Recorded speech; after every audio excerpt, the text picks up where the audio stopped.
হরে কৃষ্ণ কৃষ্ণ কৃষ্ণ হরে হরে। তো ভক্তবৃন্দগণ, আজকের ভিডিওটি রয়েছে 6 ফেব্রুয়ারি মঙ্গলবার 2024 পালিত হবে ছটতিলা একাদশী ব্রত। আর যে ভক্তরা এই ছটতিলা একাদশী ব্রত পালন করবেন তাদেরকে অনেক শুভেচ্ছা। জয় শ্রীকৃষ্ণ। অবশ্যই এই ছটতিলা একাদশী ব্রত পালন অবশ্যই সকল কৃষ্ণ ভক্তরা অবশ্যই এই ব্রত পালনটি করবেন ভক্তি ভালোবাসা শ্রদ্ধা দিয়ে এবং সর্বদা শ্রীকৃষ্ণকে স্মরণ করে। পালনের সময় রয়েছে 7 ফেব্রুয়ারি বুধবার। আপনাদের পালন করে নিতে হবে বুধবারে এবং ছটতিলা একাদশী ব্রত পালন করতে হবে 6 ফেব্রুয়ারি মঙ্গলবার। পালনের সময় রয়েছে 6টা থেকে 10টার মধ্যে। আপনাদের বুধবার পালন করতে হবে শ্রী বিষ্ণুর কাছে। পালনের মন্ত্র অবশ্যই জপ করে আপনি পালন করবেন এই ছটতিলা একাদশীর পালনের দিন। ছটতিলা একাদশীর অনেকটাই গুরুত্ব রয়েছে এবং ছটতিলা একাদশীর দিন অবশ্যই এই ক্রিয়াকলাপগুলো যারা কৃষ্ণ ভক্ত রয়েছেন এবং ছটতিলা একাদশীর ব্রত পালন করেছেন তারা অবশ্যই ব্রতের উপবাসের সময় ক্রিয়াগুলো অবশ্যই করবেন আপনার গৃহে। তো ভিডিওটি সম্পূর্ণ দেখবেন। চ্যানেলে নতুন হয়ে থাকলে দয়া করে চ্যানেলটিকে সাবস্ক্রাইব করবেন, লাইক করবেন, কমেন্টে ভক্তি ভালোবাসার শ্রদ্ধা দিয়ে জয় শ্রীকৃষ্ণের জয় লিখে দিতে ভুলবেন না। তো দেখা যাক আজকের ভিডিওটি। কৃষ্ণ ভর্তি লাভে শ্রী একাদশী ব্রতের মুখ্য ফল। তবে অনুষাঙ্গিক স্বর্গ ঐশ্বর্যের অনিত্য ফল লাভ হয়। ছটতিলা একাদশীর ব্রতের প্রভাবে দরিদ্রতা, শারীরিক কষ্ট, দুর্ভাগ্য প্রভৃতি বিনষ্ট হয়। এই ব্রতের নিয়ম নীতি তিলদানের মানুষ অনায়াসে সমস্ত পাপ থেকে মুক্ত পাওয়া যায়। যে ভক্তরা এই ছটতিলা একাদশী ব্রত পালন করে যারা তিলদান করবেন তারা অবশ্যই সমস্ত পাপ থেকে মুক্ত হবে শ্রীকৃষ্ণের আশীর্বাদে। এই ছটতিলা একাদশীর দিন যে সকল কৃষ্ণ ভক্তরা ব্রতটির উপবাস করবেন তারা অবশ্যই তিল মেশানো জলে স্নান করবেন এই ছটতিলা একাদশীর ব্রত পালনের সময়। স্নানের জলে সামান্যটুকু তিল মিশিয়ে স্নান করবেন এবং হরিমন্ত্র জপ করবেন। এই স্নান করে ছটতিলা একাদশীর দিন আপনি অবশ্যই শরীরে তিল ধারণ করুন। স্পষ্ট তিল পুটলি করে গলায় বা কবজিতে মাদুলি হিসেবে ধারণ করুন। তিল শরীরে অবশ্যই মাখুন। এই দিনে তিল দিয়ে যজ্ঞ করুন। গরুর ঘিতে তিল দিয়ে ভগবান শ্রীকৃষ্ণের উদ্দেশ্যে আরতি বা যজ্ঞ করুন। ছটতিলা একাদশীর দিন যদি আপনি তিল মেশানো জল পান করেন তাহলে অনেক ধরনের রোগ নিরাময় হয়। দক্ষিণ করে পূর্বপুরুষদের উদ্দেশ্যে তিল মিশ্রিত জল পর্বে পূর্বপুরুষের আশীর্বাদ পাওয়া যায়। তাদের আক্রোশের দিকে তাল মিলন সুখ ও শান্তি নিয়ে আসে এই ছটতিলা একাদশীর দিন। এই একাদশী ব্রত পালনের দিন অবশ্যই ভগবানকে তিল লাড্ডু গুড় দিয়ে তিল চিটে খাবার তিল ব্যবহার করে ভগবানকে ভোগ নিবেদন করবেন এবং পরে তা প্রসাদ হিসেবে সকলকে গ্রহণ করতে দেবেন। কিন্তু অবশ্যই এই দিনে আপনি এই কথাটি মনে রাখবেন যে ভুলেও আপনি এই দিনে তিল গ্রহণ করবেন না। যদি তিল গ্রহণ করেন তাহলে আপনার একাদশীটি নষ্ট হয়ে যেতে পারে। ছটতিলা একাদশীতে অবশ্যই তিল দান করুন এবং ভগবানকে নিবেদনের পর তিল প্রসাদও দান করতে পারেন এই ছটতিলা একাদশীর দিন। এর ফলে আপনি নরকের কষ্ট থেকে মুক্ত পাবেন। এই ছটতিলা একাদশীটি মাঘ মাসের কৃষ্ণপক্ষীয় একাদশী নামে পরিচিত। এই ছটতিলা একাদশীর দিনে অবশ্যই তিল দিয়ে সামান্যটুকু কাজ করুন। জীবনে চলার পথে কখনো যদি আপনি কোনো সমস্যার সম্মুখীন হন তাহলে অবশ্যই আপনি এই ক্রিয়াকলাপটি এই ছটতিলা একাদশীর দিন করতে পারেন। এর ফলে ঝামেলা থেকে আপনি মুক্ত পাবেন, আর্থিক অনটন দূর হবে, বাস্তু দোষ দূর হবে, পারিবারিক সমস্যা থেকে আপনি মুক্ত পাবেন, পড়াশোনায় অনীহা, দাম্পত্য কলহ, ব্যবসা বাণিজ্য ক্ষতি অথবা চাকরিতে সমস্যার প্রভৃতির সম্মুখীন আমাদের প্রায় সময় মতো হয়। আর এই সব থেকে যদি আপনি মুক্ত পেতে চান তাহলে অবশ্যই ছটতিলা একাদশীর দিন এই নিয়ম মেনে অবশ্যই তিল দিয়ে সামান্যটুকু কাজ করলে জীবনের সব বাধা বিপত্তি সহজেই কেটে যাবে জয় শ্রীকৃষ্ণের কৃপাতে। যদি জন্মকুণ্ডলিতে 7.5 সমস্যা চলে তাহলে অবশ্যই শনি মহারাজের কুপ্রভাব থেকে যদি আপনি বাঁচতে চান তাহলে অবশ্যই এই দিনে অর্থাৎ আপনাকে মঙ্গলবারে ছটতিলা একাদশীর দিন প্রবাহমান জলে 1 মুঠো কালো তিল ভাসিয়ে দিতে হবে। এর ফলে আপনি শনি মহারাজের 7.5 প্রভাব অনেকটাই দূর হয়ে যাবে শ্রীকৃষ্ণের কৃপাতে। যে ভক্ত এই ছটতিলা একাদশী ব্রত পালন করে অবশ্যই এই ক্রিয়াকলাপটি মনোযোগ এবং বিশ্বাস ভালোবাসা দিয়ে করতে হবে। জয় শ্রীকৃষ্ণ।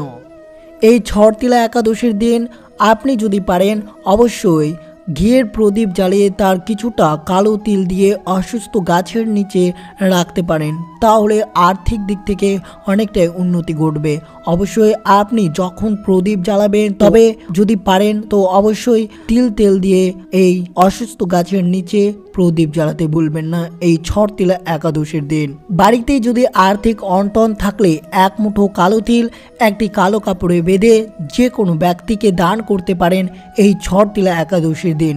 যদি দান করতে পারেন তাহলে এর ফলে ধীরে ধীরে আর্থিক পরিস্থিতি আপনার উন্নত ঘটবে। আপনার পরিবারে যদি অশান্তি এবং দাম্পত্য কলহ থেকে দূর করতে চান তাহলে অবশ্যই এই ছটতিলা একাদশীর দিন এক মুঠো কালো তিল নিজের ও পরিবারের সকলের মাথায় চারপাশে 7 বার ঘুরিয়ে নিয়ে তা বাড়ির উত্তর দিকে ছিটিয়ে দিন এবং তারপর পিছন দিকে না তাকিয়ে চলে আসুন। কিছুদিনের মধ্যেই তা পরিবর্তন ঘটবে। অবশ্যই এই ক্রিয়াকলাপটি আপনাকে ছটতিলা একাদশী ব্রত পালন করেই করতে হবে। কোনো ভক্তের যদি শারীরিক অসুস্থতা দূর করতে একটি তামার পাত্রে দুধ, গঙ্গা জল ও কিছুটা কালো তিল মিশিয়ে শিবলিঙ্গে ঢালুন এবং অবশ্যই ওম নমঃ শিবায় মন্ত্রটি জপ করুন। এই ক্রিয়াকলাপের সাহায্যে ধীরে ধীরে শরীর স্বাস্থ্য ভালো হয়ে যাবে। এমনকি যাদের শারীরিকে কোনো অসুস্থতা নেই তারাও এই ক্রিয়াকলাপটি করলে উপকার পাবেন। পুজোয় আমরা কাঁসা, পিতল, তামা ও মাটির প্রদীপ ব্যবহার করে থাকি, তবে খুব কম লোক আটার প্রদীপ সম্পর্কে জানে না। আটার প্রদীপের পৃথক মাহাত্ম্য রয়েছে। শাস্ত্রে আটার প্রদীপকে শুভ বলে মনে করা হয়। এই প্রদীপ বানানোর জন্য গমের আটা ব্যবহার করা হয়। গমে অন্নপূর্ণার আশীর্বাদ থাকে। প্রচলিত ধারণা অনুযায়ী আটার প্রদীপ প্রজ্বলিত করলে অন্নপূর্ণার আশীর্বাদ লাভ করা যায়। অবশ্যই যে সকল কৃষ্ণ ভক্তরা এই ছটতিলা একাদশী ব্রত পালন করবেন তারা পারলে অবশ্যই আটার প্রদীপ বানিয়ে তা অসুস্থ গাছে জ্বালাবেন এবং তুলসী গাছের তলায়ও আটার প্রদীপ জ্বালাতে ভুলবেন না। এই কারণে আটার প্রদীপকে পবিত্র মনে করা হয়। আর এই একাদশী অর্থাৎ একটি পবিত্র উপবাসে যদি আপনি আটার প্রদীপ জ্বালাতে পারেন তাহলে অবশ্যই আপনার পরিবারে কোনো অসুবিধা এবং কোনো বিপদের সম্মুখীন হতে হবে না। হিন্দু ধর্মের তুলসী গাছকে অত্যন্ত পবিত্র ও শুভ বলে মনে করা হয়।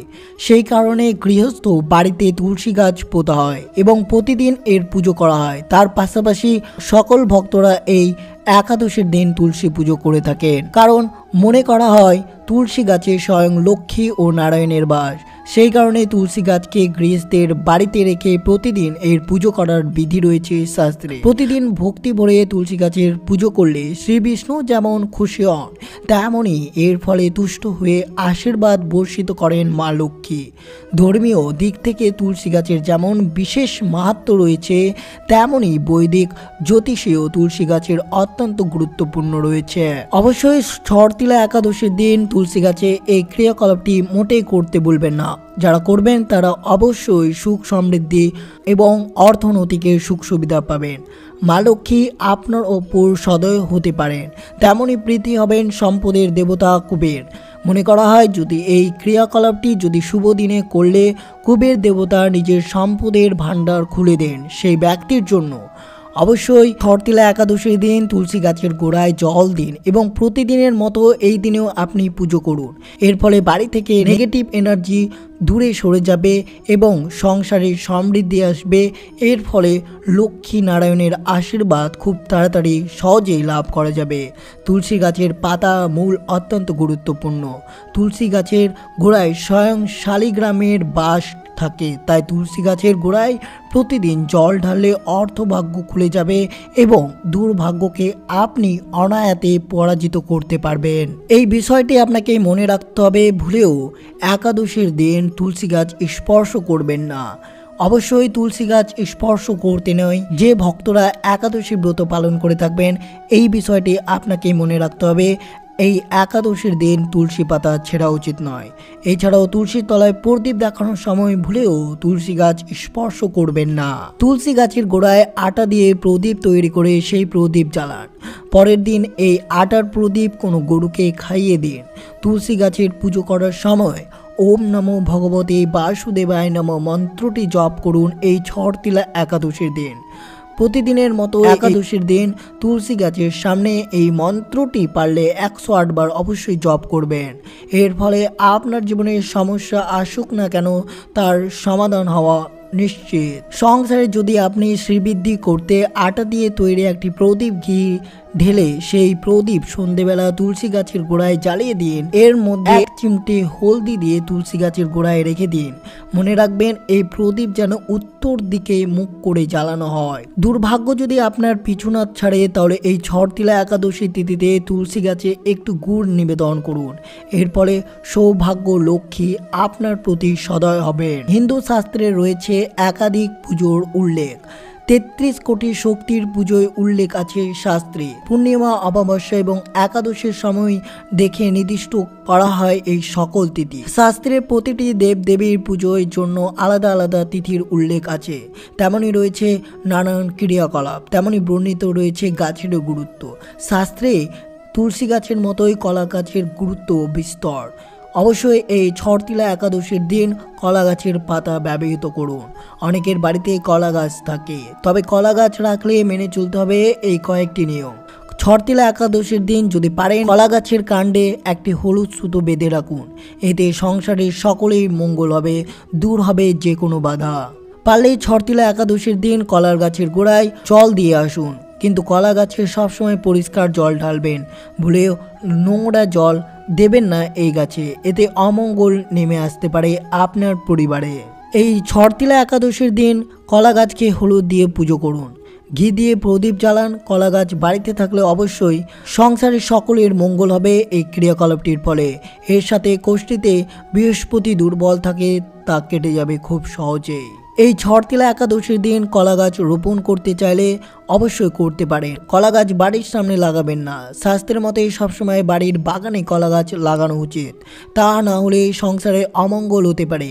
দাম্পত্য সুখ, পারিবারিক সুখ নির্ভর করে এই গাছের উপর। অবশ্যই এই ছটতিলা একাদশীর দিন একটি কলা গাছ আপনার বাগানে পুঁতে দিবেন এবং সেখানে সন্ধেবেলা অবশ্যই ঘিয়ের প্রদীপ দেখাবেন এবং অবশ্যই হলুদ সুতো বেঁধে দিবেন এই ছটতিলা একাদশীর দিন।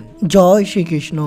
আর অবশ্যই সকল ভক্তরা এই ছটতিলা একাদশীর ব্রত পালনটি অবশ্যই করবেন এবং পারলে রাত্রি জাগরণ করবেন। সর্বদা শ্রীকৃষ্ণকে স্মরণ করে এই ছটতিলা একাদশীটি শুদ্ধ মনে এবং ভক্তি, ভালোবাসা, শ্রদ্ধা দিয়ে এই ছটতিলা একাদশীর ব্রত পালনটি অবশ্যই করুন। জয় শ্রীকৃষ্ণ। রাধে রাধে। তো এই ছিল ভিডিওটি ভালো লাগলো অবশ্যই চ্যানেলটিকে সাবস্ক্রাইব করবেন, লাইক করবেন, কমেন্টে ভক্তি, ভালোবাসা, শ্রদ্ধা দিয়ে জয় শ্রীকৃষ্ণ লিখে দিন এবং আপনার বন্ধু বা আত্মীয়দের সাথে অবশ্যই ভিডিওটি শেয়ার করুন। সুস্থ থাকবেন, সতর্ক থাকবেন। জয় শ্রীকৃষ্ণ। রাধে রাধে।